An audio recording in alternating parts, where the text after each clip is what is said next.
Here we are having the question.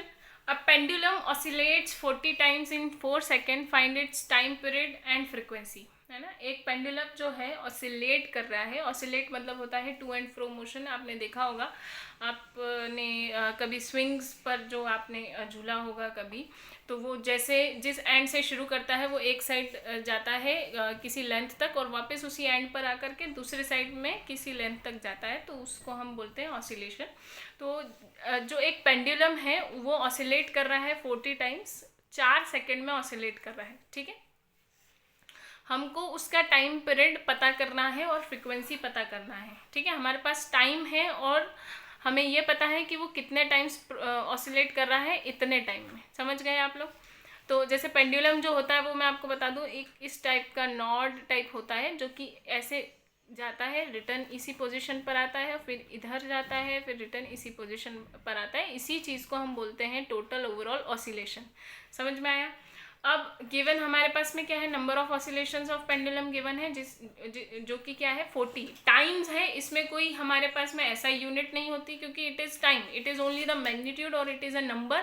कितने time हम ये चीज़ कर रहे हैं. हमारे पास पेन है तो हमारे पास कितने हैं 1 और 2, तो इट इज़ ओनली टाइम ना, कि आई हैव 2 पेन्स, तो इसमें कोई ऐसा यूनिट का ज़रूरत नहीं है.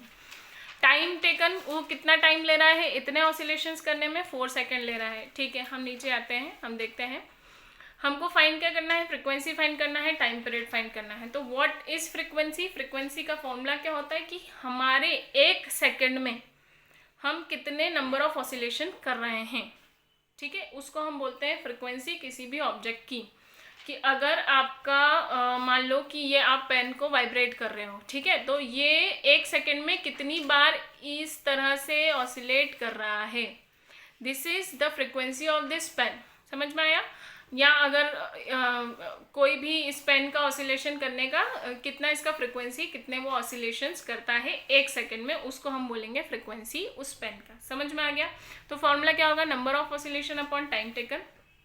नंबर ऑफ ऑसिलेशन कितने हैं 40 है, टाइम टेकन क्या है 4 है, 4 1 ज़ा 4, 4 1 ज़ा 4 and 0 as it is over here. तो हमारे को कितना मिल रहा है नंबर ऑफ ऑसिलेशन 10 हर्ट्ज.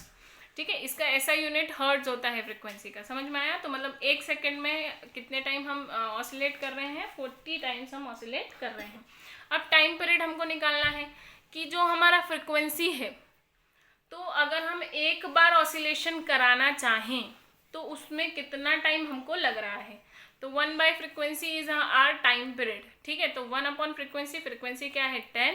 अब जब आप इसको सॉल्व करोगे तो जैसा कि मैंने आपको बताया था कि अगर एक ज़ीरो नीचे रहता है, अगर हम उस ज़ीरो को हटाएंगे तो यहाँ पर हमारा जो डेसिमल है वो इधर साइड में एक डिजिट मूव करता है. समझ में आया आपको? अगर मेरे पास यहाँ पर 100 है, 2 ज़ीरो हैं और यहाँ मेरे पास 1 लिखा हुआ है, तो इसका मतलब क्या है कि मेरा जो डेसिमल है, डेसिमल अभी तक यहाँ पर लगा हुआ है, वो क्या होगा कि 1 डिजिट और 2 डिजिट मूव करेगा. समझ में आ गया?